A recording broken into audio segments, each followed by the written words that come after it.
an original MCM production. What's going on? What's going on? Yeah, what's going on? What's going on? In the meantime, right on, baby.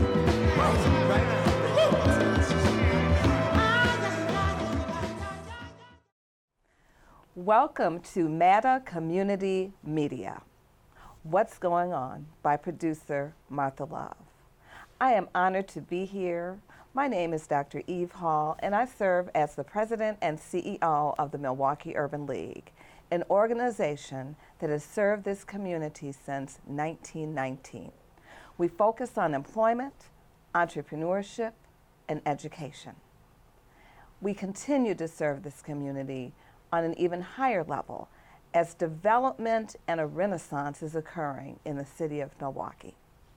Today, I am so excited to have someone I've known for a good number of years who is now one of our city's premier entrepreneurs, Clifton Phelps. He serves as the president of Equity Supply Group, which is a subsidiary of JCP Construction, a family-owned business. We will be talking with him today about his journey to becoming an entrepreneur. We will be speaking with him about the influencers in his life, passions and perspectives that he holds about our community and about our nation. Welcome, Clifton Phelps. Thanks for having me. Well, you know I'm excited because I've known you when you were a student at Tuskegee, and now I'm honored to know you as an entrepreneur who at one point was my boss when you served as the chair of the African American Chamber of Commerce of Wisconsin, Yes. of which I served as your president and CEO. That you did. Yes. So our show will really focus a lot on who you are. And our producer, Martha Love, was kind enough to share with me a book, The Words of Martin Luther King Jr. And interestingly, the show, of course, is called Community of Man.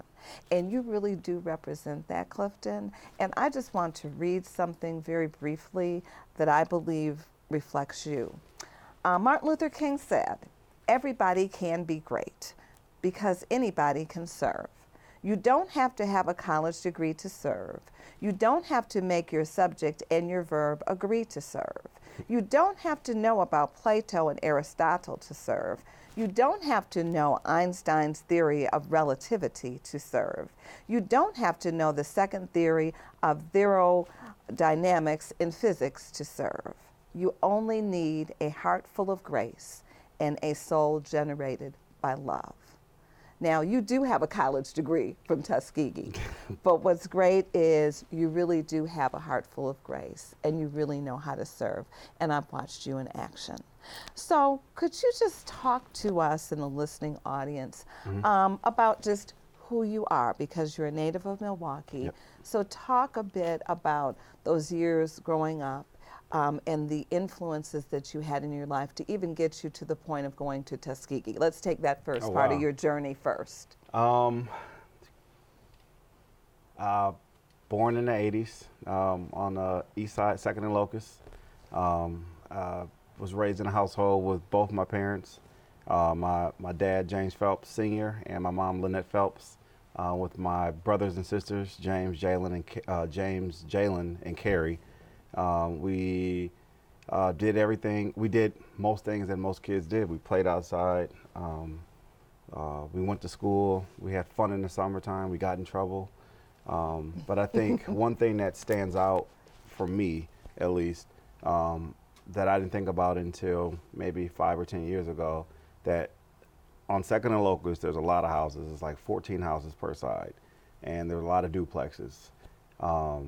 My dad was the only father on 2nd and Locust.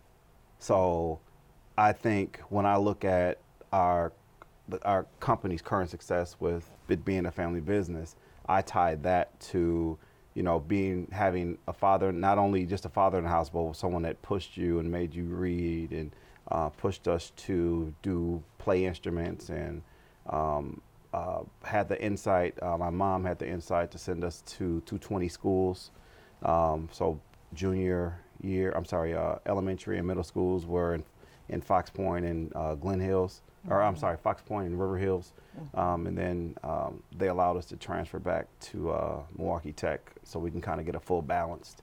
I think other things that kind of influenced us growing up was us, because we were uniquely different, just by sense of having a dad. Like he would always make us come in the house when everyone else used to stay outside at like 11 to 12. We used to just hear the chatter outside.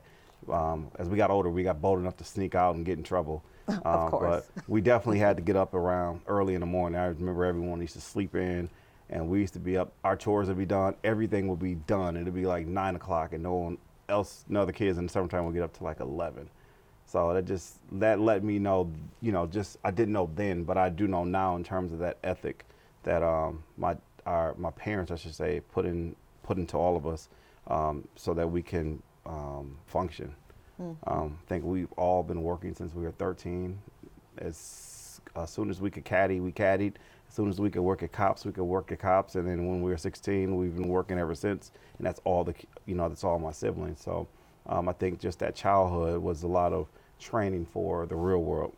I think once I got to Tech, I think that was different for me right away. Especially my coming from the North Shore school system, because it was absolutely different. Leaving, being at Second and Locust, after school, and then headed out to North Shore, like night and day. I remember growing up, we played basketball at Clinton Rose. Somebody called winners, and we didn't hear them, so we got on the court, so they jumped us. The funny part about that was once we finally got home all bruised up, I had to go to my 8th grade graduation the same day. So it's like, I remember sitting there thinking like, who else? I wonder who else got jumped here? No one. So I think that balanced all of us, honestly, in terms of how to deal with different areas and different I think just different people.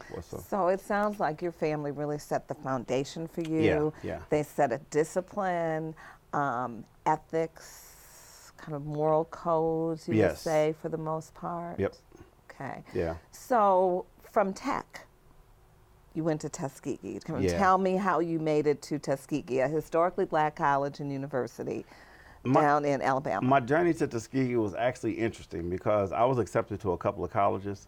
So there was a college in actually Ohio first. It was called Wilberforce, and I got I worked it out. That's crazy. It was like 18. I worked it out so I can get my first year paid for through the school, through some program that they had. And I went down there, and I got down there, and I was not satisfied. I would go home a lot because it was only in Ohio. And then one spring break, I went and visited my friend King down in Tuskegee. And I was only supposed to be gone for 3 days. And I got on that campus, and I remember getting off that bus and looked around and said, this is a real school. Just the first impression of it. And I ended up actually staying for like 2 weeks. Oh, my goodness. This is before cell phones, so like mother had no idea where I was at. Like, what are you doing? I was like, I'm on my way back to Ohio, but I'm going to Tuskegee next year. I took care of everything. So by the time I had got out of Tuskegee, headed back to Ohio, I had got my transcript sent for. I got everything set up, talked to the admissions to get me in for the next year. You did this all yourself? I did it all myself. Where did you get that drive to do I have that? no Because idea. typically students don't take that kind of responsibility to just, okay, I'm going to handle my transcripts. Right. This is not the school, but I found the school and I will handle it all. Where did that come from? I don't know. I would just say drive, I guess. Okay. I don't even know how I would call it drive.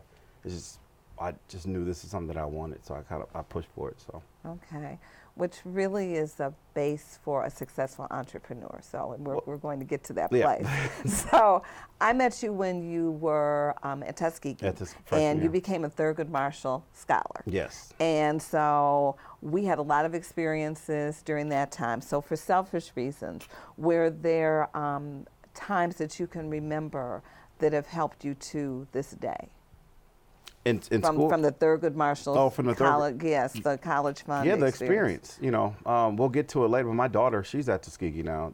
We just dropped her off 2 days ago, and just the experience alone. You know, my wife and the kids were sad, but I knew that Mother Tuskegee has her, and that experience is going to push her, to motivate her, to push her forward, because Tuskegee is a unique experience. You know, you just have to be there to kind of understand that experience, like how can this school in the middle of the country, 30 miles in each direction from any Walmart or town or really legit gas station, if you really want to ask me, how could these students still be effective? How is it always top 5 HBAC? It's just because it's the environment.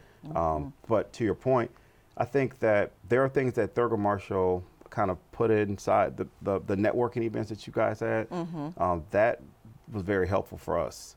I remember going to the Pabst Theater when you hosted a networking event and you invited people from the community, and you know, we made up business cards, and you know, this is when emails were just starting to kind of get going. Right. And I met a couple of people that night, you know, just from networking and going and, you know, kind of sharing who I wanted to be. You know, I think at that time I was pushing hard to be an attorney.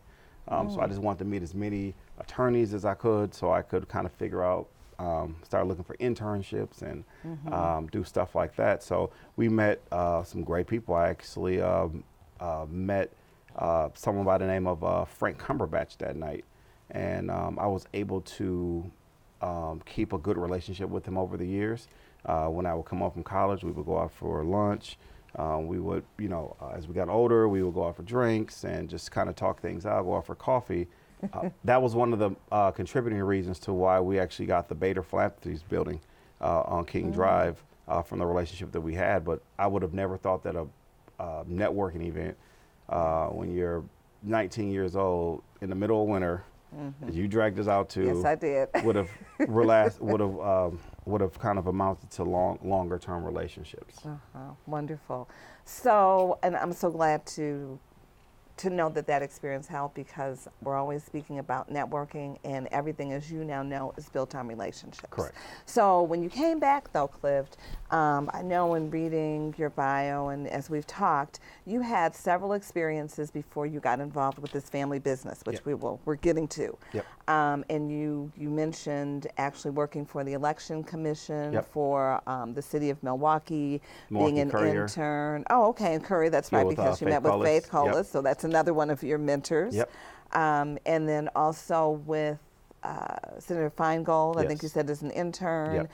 And then finally, the place that you are still a significant influencer of, Running Rebels, where you served as a youth advocate and then left there as a director actually and went into the business. But thinking about those experiences as an example, how do you see those three or four experiences almost being that builder to get you into being a part of this family business? Good question. Well, I think to answer that question, I got to kind of explain different areas. You know, I started off with the Courier, and I was lucky enough to my mentor at that time, Matthew Johnson, got me in Strive Media, because I was in Team Forum. Oh, I didn't know that. Yeah. Okay, right. Got me in contact with a lady by the name of Faith Colas at the time. And I did a typing test. And the funny thing about the typing test, was supposed to be a minute.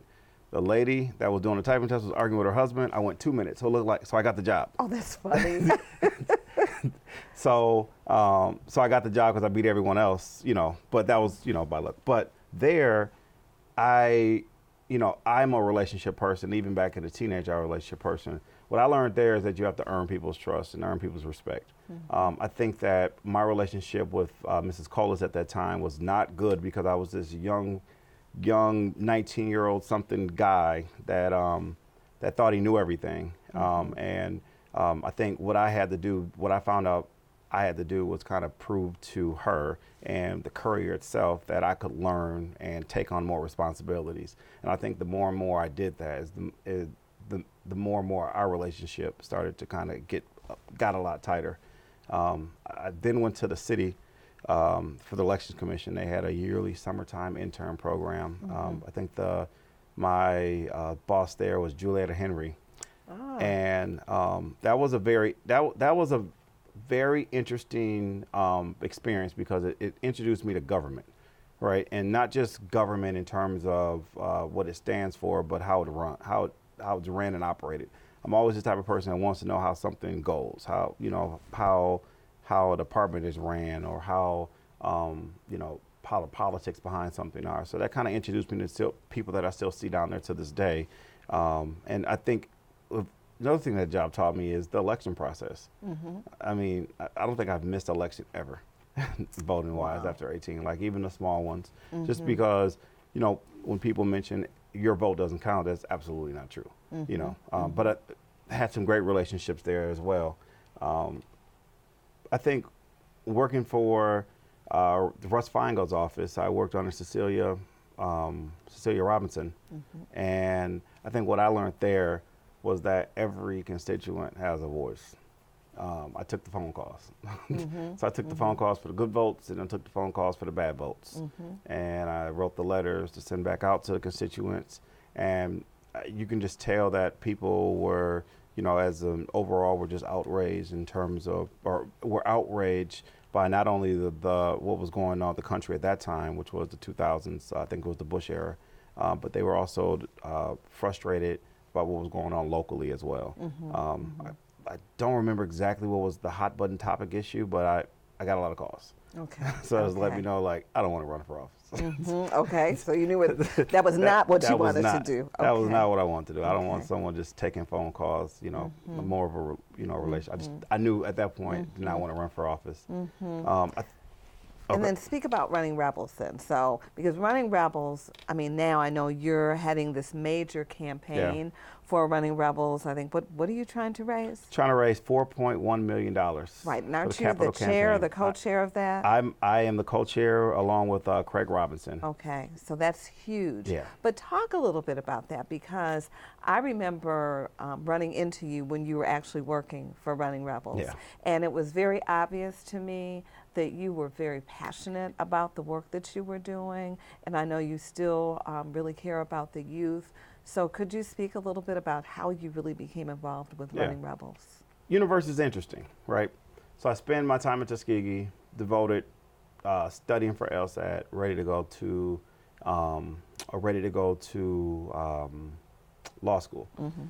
So I graduate like everyone else does, come home for the summertime, kind of figure out where you want to go exactly.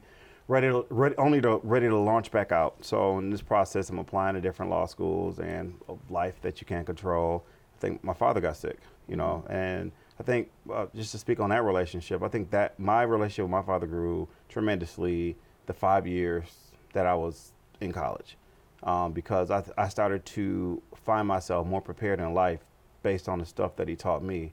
Whereas as a teenager, I was very combative with him. And I think it was the age difference. He had me when he was 50. So the age difference was definitely there, where I would think that I knew everything that he did not know, or I would go back and forth with him. But so thought that was a sign for me to, come home and kind of figure stuff out before I launch back out. So I'm thankful for that opportunity to come back. But in terms of coming back home, I had to find work. And I think the funniest thing about it was I never saw myself working for a nonprofit ever.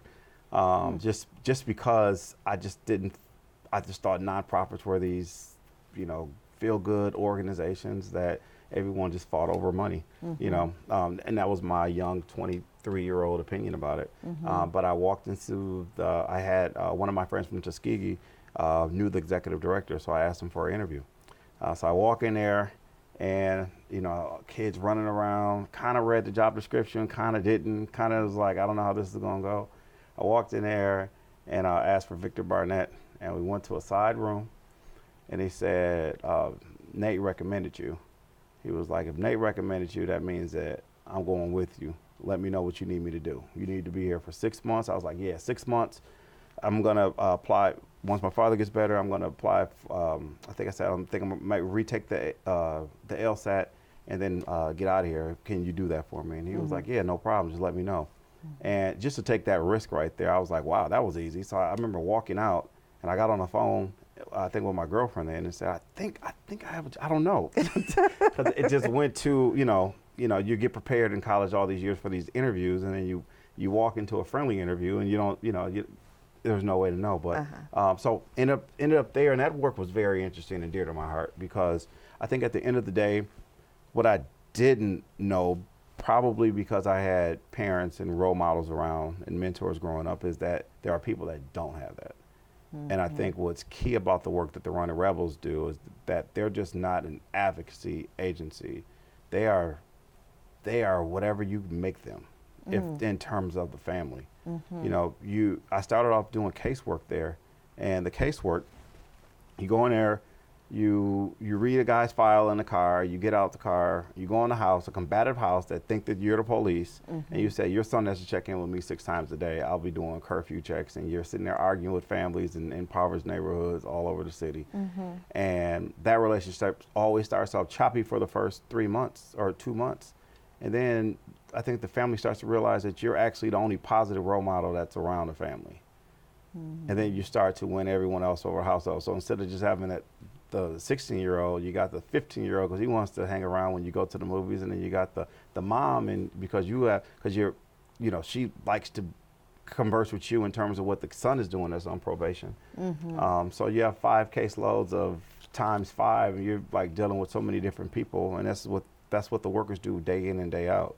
They actually go in there and change households, and actually change the viewpoints of teens that don't have a lot of positive activity. Okay. So, Running Rebels, family business, Yep.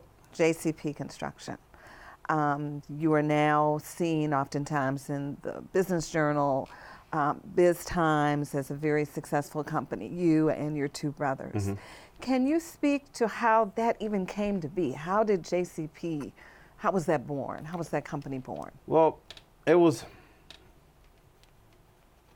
kind of started back in 2006-ish when the market was doing good.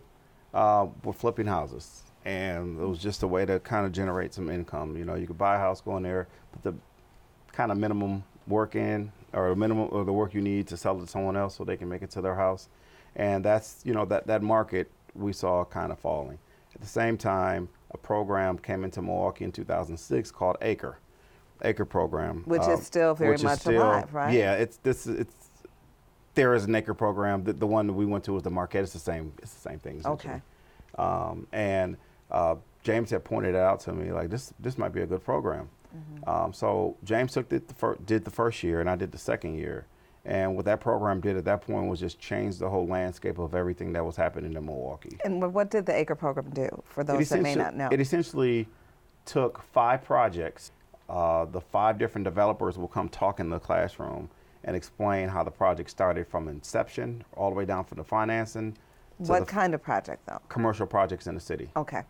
There are projects like the Whole Foods on East North Avenue and Prospect, Pabst Farms, developed by Peter Bell, Midtown on the north side, the Kilbourne Tower, and the University Club Towers. Through this program, we were able to look at these projects from literally spreadsheets, looking at the budget, how the money was raised, and most importantly, how they were subcontracted and how they were built. And the goal was to have more minority involvement in the commercial real estate market, or just to kind of open the eyes of what's going on. Because a lot of times you see cranes and have no idea how they got there. True. I think what this program, to its credit, did was allowed you not to only understand how the crane got there, but who's financing it, and how the money gets there, and how you can join with other or larger firms and create your own project. And that's been done time and time again through Acre grads throughout the city. But I think that was an eye-opener in terms of the construction area, outside of the single-family duplex flipping of houses. Okay. So James, when he left that class, he got an internship. During that class at the same time, I decided to stay in Milwaukee, and I got my master's at UWM for public administration. At the same time, James got the internship at KBS Construction. He finished top 5 in his class for the Acre program. The first year in 2007, I also finished the class. I didn't finish top 5. I was doing my master's at the time. But I think that lit the fire. Okay. Lit the fire. Wow, that's a great foundation that was really laid for your business. So all of you have a common knowledge Correct. around commercial development, which is Correct. probably part of the reason you're so successful today.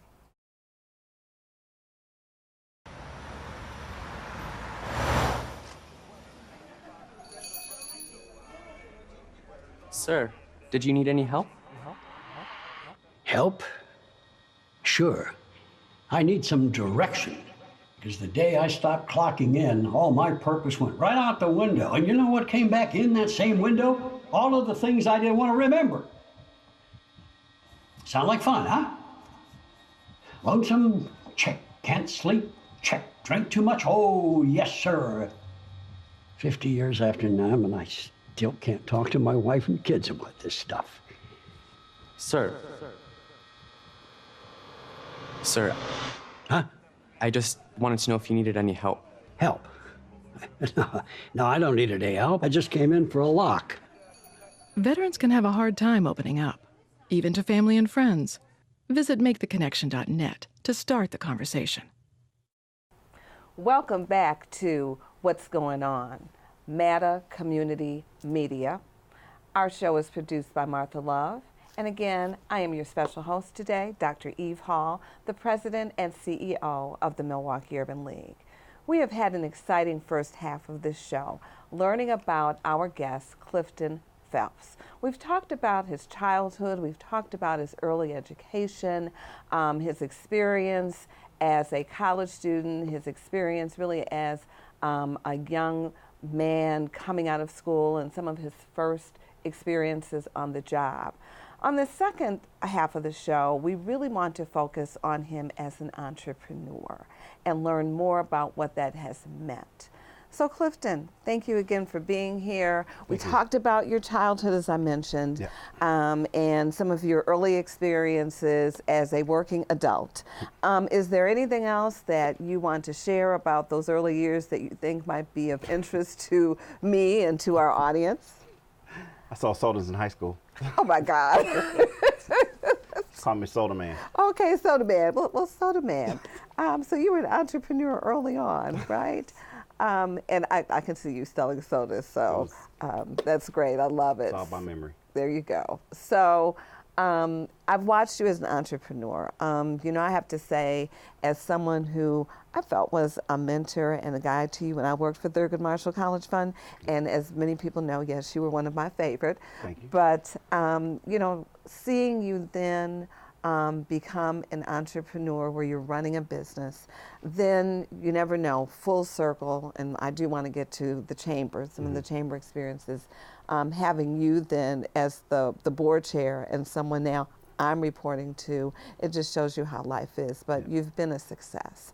You talked a little bit about, you know, how your business started with the foundation laid by the ACRE program.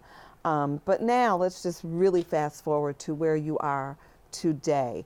You are now the president of a new subsidiary, a new element with JCP Construction, which is the Equity Supply Group that you're heading. So this is what I'd love for you to do. Share with us your role with JCP Construction, and then how that ended up evolving into now your role, because I know you were vice president, right, with JCP Construction, and then how it evolved now into you being the president of this new subsidiary, Equity Supply Group. All right, well, thank you.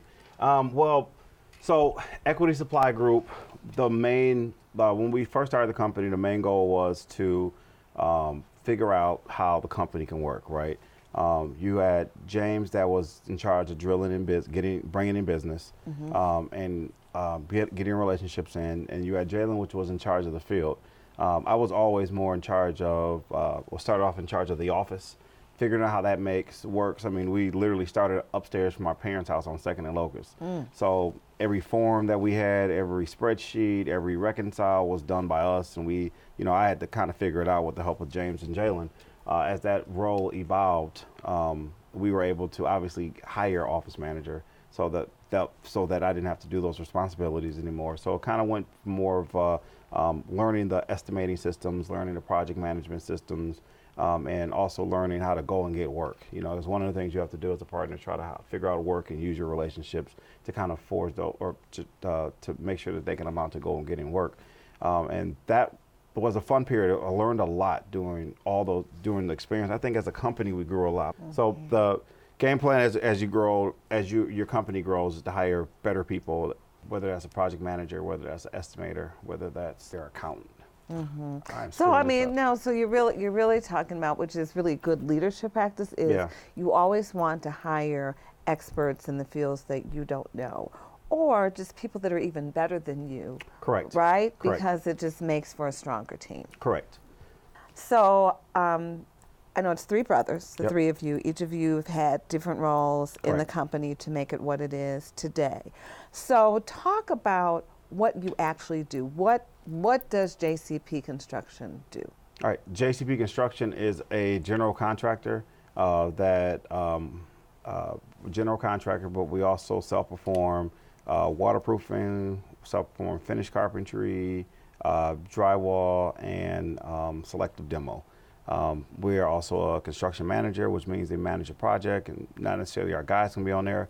But what we're good at is having our guys on these projects from the city of Milwaukee, from the community, and placing them on projects that throughout the city of Milwaukee. So how large is your team? We probably have around 60 guys in the field and around 9 people in the office. Wow, that's extraordinary. And you've been in business for how long? We're going on 10 years and 10 years next in 2018. So in the typical entrepreneurial cycle, the first 3 to 5 years really are the telltale as to longevity and sustainability. And you've surpassed it. You've doubled the time now because you're saying 10 years. What would you say has been the secret to your sustainability thus far, and now your ability to add a subsidiary to your business? I would say the secret would be have the right people in place to consistently educate yourself about the field that you're in or the area that you're in, and have strategic game plan. Be open. You know, I think those are the things that we started growing once we started actually being open to criticism on ourselves, criticism of other of our employees, constructive criticism of our employees, I should say. I think once we started kind of implementing a business coach environment inside of our company, I think we were able to hit a gear and really hit that stride and grow. Now, wasn't that your experience with the capacity building program Yes, with the with city? the city of Talk about Milwaukee. that experience, because I remember you and your brother having some hesitation, I believe, about the program initially, and then, if I recall our conversation, it ended up being another one of those corners that you turned for your business. It was. I think we started capacity program in 2013. It was like an 18-month program, and what I can say about that program is before that program started, I think we thought we were 3 of the smartest people in the world, meaning that we thought we had all the answers, right? When we really did not have all the answers. We were just trying to figure it out as well. And I think what that program did was actually introduce us to 3 other companies that thought they knew everything as well. And once we actually ended up getting able to converse monthly with our business coaches and the other companies, we all realized that we all needed help ourselves. So whether it was our accounting software that we picked up off of the program, another company had the accounting software that we needed. We thought we were fine with ours, or we thought that there was the closest accounting package that we needed was $20,000 a year. Another contractor in the program was using one that was only $8,000 a year. We still use that program to this day. So this is the companies able to talk to other companies and actually work through and solve problems, which was very beneficial to us and the team at the time. In addition to that, it's the coaching. You know, you can never not have enough coaching, the proper coaching, whether that's your personal coach, your business coach, or even trying out different programs so you can see different point of views. I think that's something else that actually added or had value add to being in that capacity program. I think most importantly about that program that people negate to either talk about or bring up is the fact that that program is probably therapy for business owners that never get to talk to anyone else about their company. From the outside looking in, your company, you're doing great, everything's working, but there are small things that that only another business owner can resort to or can talk to each other about and resolve that problem. No, sleepless nights, waking up in the middle of the night because you remember that you didn't include something in a bid, or that you forgot that you missed a deadline for submitting something for your material, are all things that business owners have in common. But at the end of the day, they don't share a lot. I think that program for us helped us bend the corner to actually putting some systems and processes in place to make sure that we can maintain our company. So I guess we should salute the city for that program. That's something that they should continue to do. I would salute City of Milwaukee and also Janine Edwards. Absolutely. And Ossie was with the Small Business Administration as well. Yes. And so when you bring those names up, of course, the Chamber still very dear to my heart. I'm running the Urban League now, which I'm very honored to do. But it was my experiences, I believe, with the Chamber that has also prepared me for an imprint that's includes entrepreneurship, economic development, but some other critical areas like education and employment. But talk a little bit about the Chamber, because I know you came on when I was president. I think I had just started. And when we think about the years, you were still kind of somewhat early in the development of JCP Construction. Correct. What made you interested in joining the Chamber at that time, and how do you see the Chamber also being a very critical player in especially minority African American business development? So we just talked about how the Business Capacity Program opened at least my eyes and my other brother's eyes up into different programs to be a part of in order to learn more. I thought this is all tying in towards the end of the Business Capacity Program. I thought that the Chamber would be just that, a way to look inside other businesses so I can learn more about mine. I thought that there was a great possibility that in the midst of me learning a lot about my business, I can help out other businesses as well. So that was a jump for me because I think I'm on the board now 5 years. Yes. I think 5 years. So I think I came in on the board 31 years old. So it was a little bit intimidating for me, but I think for the first 3 years I was pretty quiet and just learned a lot. Learned a lot about the small businesses and what helps a business grow, and the problems that small businesses are having and how to get them access to capital. And I think ultimately that thought process consumes me and on how to make everything better for businesses. And currently, the Chamber with our new president, Ossie Kendricks, formerly from the city of Milwaukee, we are continuing to find ways to influence businesses, grow them, provide them resources. I think what's unique about the Chamber is not just the momentum behind it, but the ability for other business owners to get together and figure out and relate back to the smaller busineses, and figure out better ways for the smaller businesses to grow so that they don't have to go through all the headaches that us as larger businesses that went through. And not saying that we're large, but we're looking to bring businesses from mom and pop shops to businesses that can actually go after stuff. We want to take out any hurdles that's in front of those businesses so that they can grow. We want to make sure that certain businesses don't even have LLCs. We want to make sure that those businesses are involved, or those businesses are set up processes right so they can get their foundation right so they can grow. And I think that's unique. And I thank you for being the president and passing the torch to Ossie and what you're doing also at the Urban League, I think it's critical as well. I will never forget you about December 6th, 2016, when you came in my office and told me you were no longer going to be the president of the African American Chamber, but I still love you. You better love me. You have no choice. Well, but think about that, and you know that was a hard day for both of us. That was a very hard day.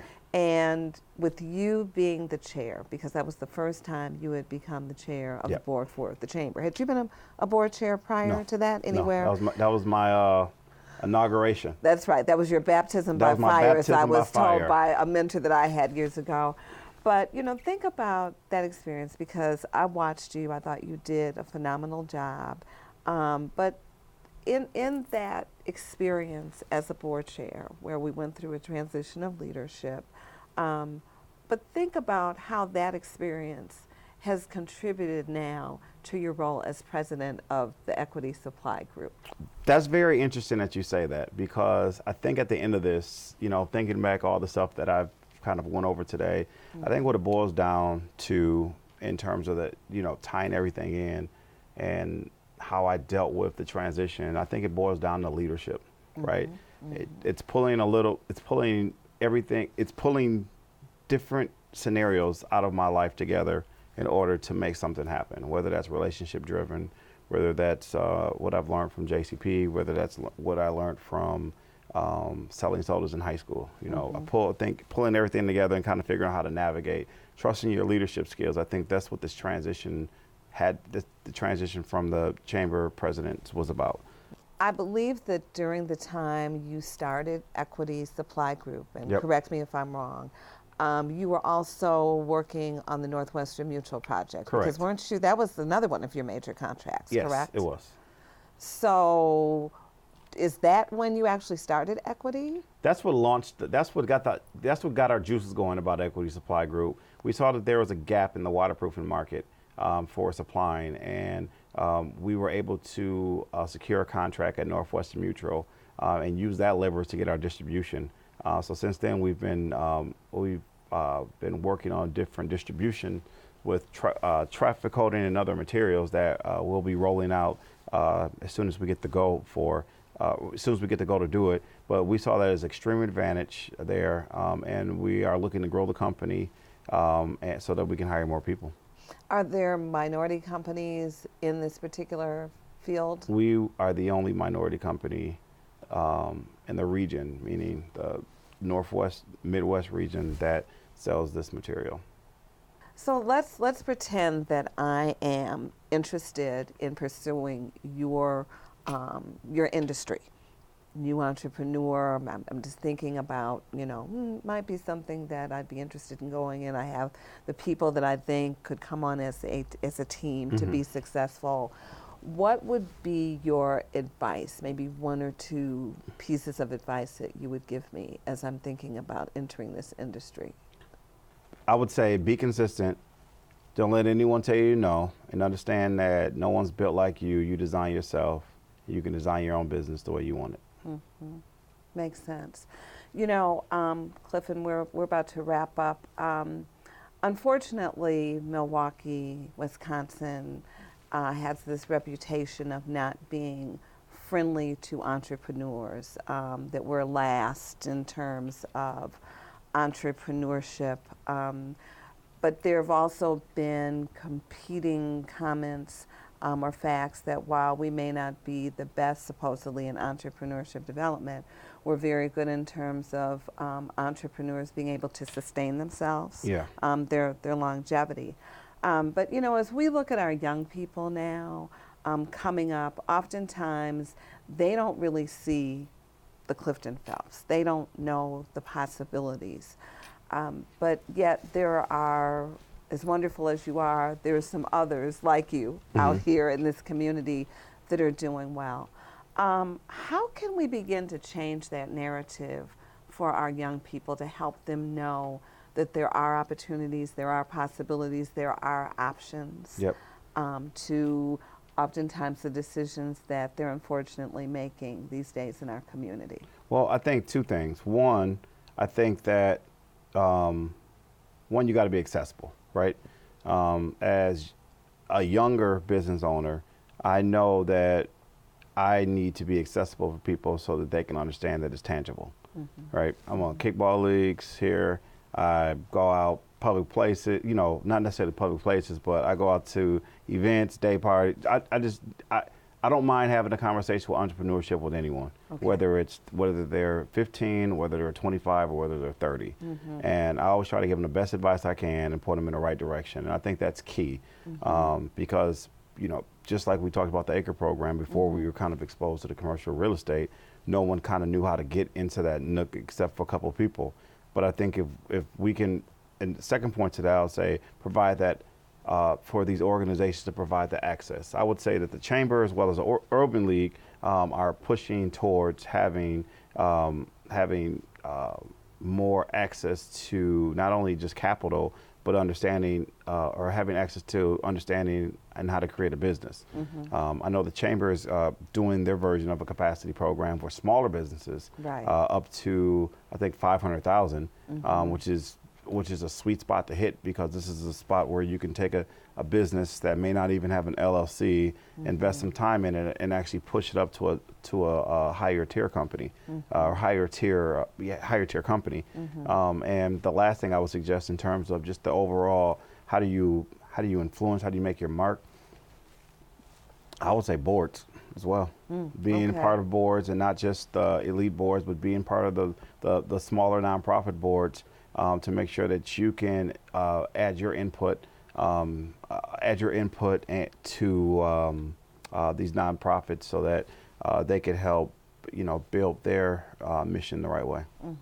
So finally, you are really at a critical juncture with JCP Construction Equity Supply Group, in that you are about to take on a major construction project on MLK Drive. Yes. Please talk about that, because it does involve one of our very premier foundations, the Helen Bader Foundation, and I think they're now Bader Philanthropies. They are so well known in our community, and they've always had a special interest in communities of color, of empowerment, and as a result, I believe you're a general contractor for the new construction. Is that right? We are the prime for the Bader Philanthropies building, as will be on King Drive in Concordia. I think that's a very special project, because they are essentially moving out of the third ward, putting their money where their mouth is, and moving into, I would call, impoverished neighborhood in the city of Milwaukee on King Drive. In addition to being part of that project, or part of that movement that they're doing up there, we are involving a lot of other contractors that are from the city of Milwaukee to be a part of that project, so that a company that's not typically used to being on a high-skill project is now being a part of a project that they can add to their resume and grow. I think that was a great vision that Dan Bader had, with the conjunction with Frank Cumberbatch, to not only include the larger general contractors and the subcontractors, but the small ones, and involve community resources, or involve the community in terms of being a part of that project. That way they can help, they can be a part of the rebranding of the neighborhood. That's a very good project that we're on, and we're happy that they selected us on that project. Well, we're excited for you. And then the Urban League, as you know, we're located on 4th and North Avenue, which is right in the hub of all of the Bronzeville activity.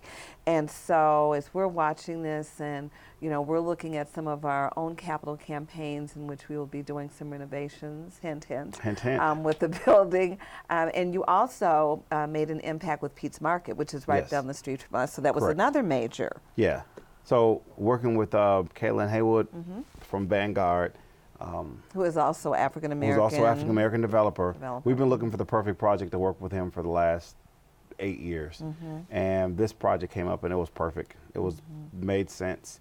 It was right down the street from our office, right down the street from where we grew up, right down the street from where he grew up. It just made sense to have a black developer and a black general contractor on the project, to put an end to the food deserts in the community. So that was a feel-good project. I mean, so was Bader as well. I don't want to take anything away from Bader, but just everyone that's ever used that Walgreens there, you know, back in the 90s, knows that Walgreens knows that was a blight in the community for the last 20 years, or 15 years, and to see a fruit market there that will be in walking distance from my job, that's huge. Right, absolutely. Well, we're excited. We actually were the location for some of the interviews for employees that will be hired at Pete's, because they're very committed to hiring from the neighborhood. So. And that's nice. Yes, yes. Congratulations.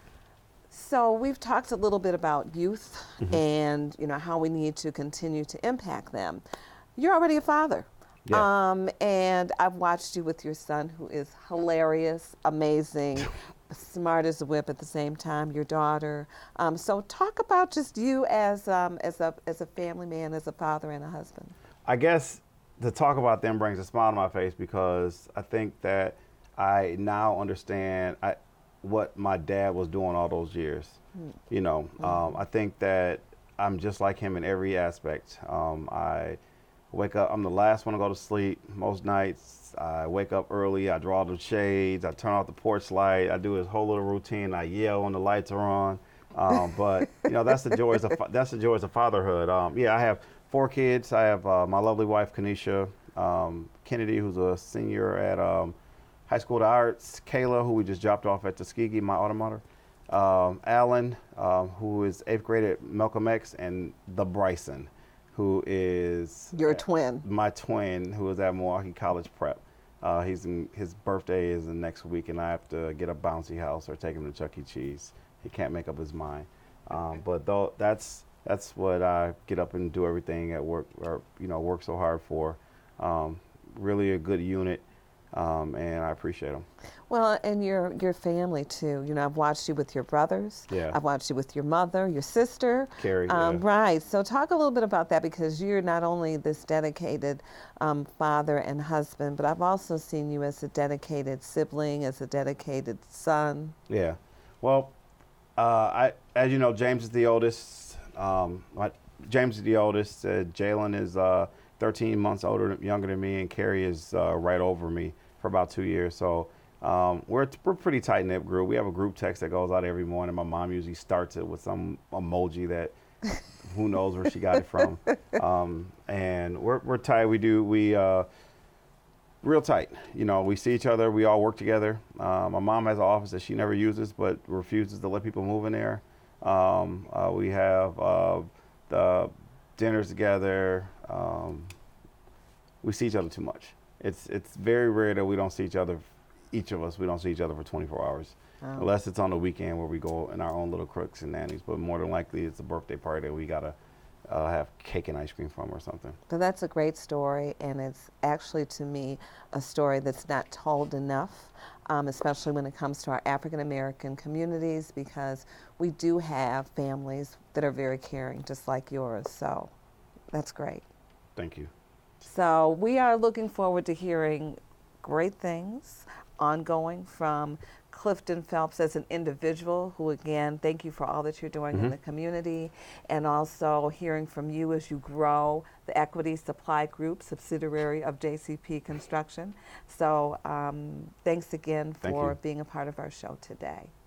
That ends our show, What's Going On.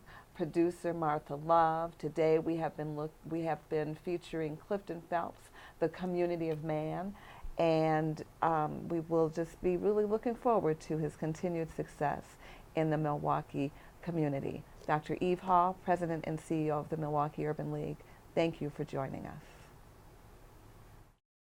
What's going on? What's going on? What's going on? Yeah, what's going on? What's going on? In the meantime, right there, right.